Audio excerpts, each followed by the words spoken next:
জুলাই সনদে সর্বপ্রথম আমরা স্বাক্ষর করেছি। জুলাই সনদের ব্যাপারে আমাদের বিরোধী দল যেভাবে কথা বলছে, আমাদের চেয়ে বেশি আন্তরিক জুলাই সনদের ব্যাপারে অন্য কোনো রাজনৈতিক দল দেখাতে পারবেন না। এমন কোন ঈদ উৎসব এবং রমজান আপনি গত 55 বছর দেখাতে পারবেন না দ্রব্য মূল্যের ঊর্ধ্বগতি হয়নি। এবারে একমাত্র তারেক রহমানের নেতৃত্বের সরকার, যার আমরা দ্রব্য মূল্য সহনীয় পর্যায়ে রেখেছি। মাননীয় স্পিকার, আমি বলতে চাই যে আমাদের সরকার মাত্র 1.5 মাসের সরকার। আপনি দেখেছেন যে এবার আমাদের ঈদ উৎসব এবং রমজানের সময় এমন কোন ঈদ উৎসব এবং রমজান আপনি গত 55 বছর দেখাতে পারবেন না যে দ্রব্য মূল্যের ঊর্ধ্বগতি হয়নি। এবারে একমাত্র তারেক রহমানের নেতৃত্বের সরকার, যার আমরা দ্রব্য মূল্য সহনীয় পর্যায়ে রেখেছি। আপনি দেখেছেন বিশ্ববাজারে তেলের পরিস্থিতি। এই তেলের পরিস্থিতিতে আমাদের সরকার আমাদের জনগণকে তেলের দাম কিন্তু বৃদ্ধি করতে দেয়নি, জনগণকে ক্রয় ক্ষমতার সহনীয় পর্যায়ে রেখেছে এবং তেলের দাম বৃদ্ধি হয়নি। এবং দেখেছেন এই বিশ্ব পরিস্থিতিতে আমরা কিভাবে মোকাবেলা করতে পারি। এজন্য আমাদের সরকার 7 সদস্য বিশিষ্ট একটি কমিটি করেছে। এজন্য আমি সরকারকে ধন্যবাদ দিই এই বিশ্ব পরিস্থিতিকে মোকাবেলা করবার জন্য। আপনি দেখেছেন এমন কোনো ঈদ নেই যেখানে পোশাক শিল্পে আপনার বিশৃঙ্খলা ঘটে না, বেতন এবং বোনাস দিয়ে। এবার আমাদের সরকার, তারেক রহমানের সরকার, এবার পোশাক শিল্পের প্রণোদনা দিয়ে আমাদের শ্রমিকদেরকে সেই সব বেতন এবং বোনাস দিয়ে আমাদের ঈদকে এবার স্বস্তির ঈদে পরিণত করেছেন। আপনারা জানেন আমাদের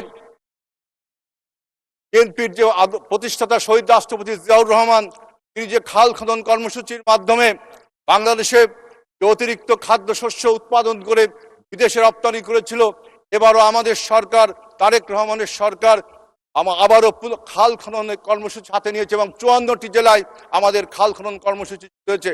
আপনারা দেখেছেন আমাদের যে কমিটমেন্ট ছিল ফ্যামিলি কার্ড প্রত্যেকটা পরিবারকে দিব, আমরা 37,565টি ফ্যামিলি কার্ড দিয়েছি।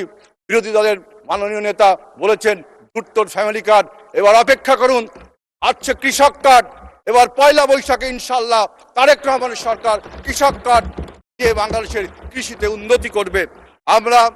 আপনি দেখেছেন আইন শৃঙ্খলা পরিস্থিতিতে, আপনারা দেখেছেন কিভাবে আগে গত 17 বছরে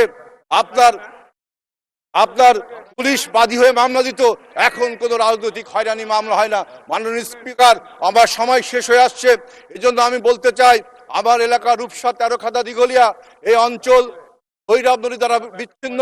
আমার এই ভৈরব নদীর উপরে একটা সেতু নির্মাণ করলে জাতীয় সড়কের সাথে আমাদের এই মহাসড়ক, আমাদের স্থানীয় সড়কটি যোগাযোগ হতে পারে। এবং আমার এলাকায় যে প্রচুর যানজট হয় আপনার শেরের বাজার ফেরিঘাটে, আমি দাবি করব যে আমার রূপসায় যেন আমার ভৈরব নদীর উপরে যেন একটা সেতু নির্মাণ করা হয়।